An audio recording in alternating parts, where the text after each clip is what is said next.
Le premier échange qu'on a eu avec Delila, c'était une conversation. Oh là. Les 200 échanges suivants, c'était des cartes Pokémon sur un jeu mobile. Depuis, j'ai arrêté d'y jouer parce que si j'avais voulu de quelqu'un avec qui on fait que de jouer au lieu d'avoir des choses à se dire, bah, j'aurais pris contact avec un Labrador. J'aurais appelé Daily Labrador.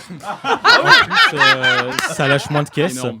Oui, parce que voici l'intégrale des extraits sonores utilisés par Delila pour ses chroniques sans trucage.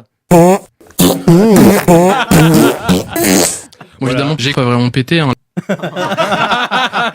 J'avais oublié ça. Ça sent pas la rose, ce qui est un comble pour quelqu'un qui a un prénom de fleur au pluriel.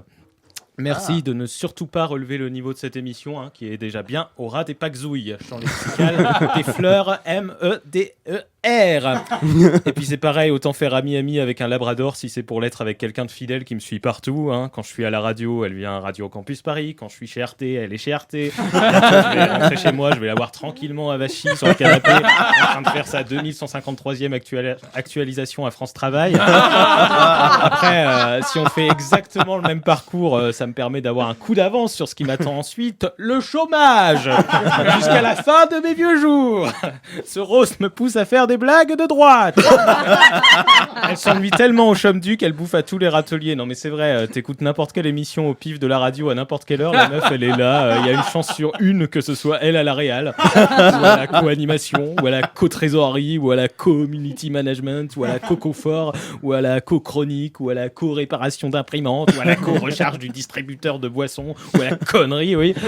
En fait, quel est le point commun entre Jacques Chirac, Martine Aubry, François Mitterrand, Nicolas Sarkozy, Ségolène Royal, François Fillon, Gérard Larcher, Valérie Pécresse, Jean-Pierre Raffarin et Delila? Eh ben, ils kiffent cumuler les mandats en imposant leur présence, tout ça pour qu'on les entende raconter n'importe quoi. Delila, elle est tout le temps assise.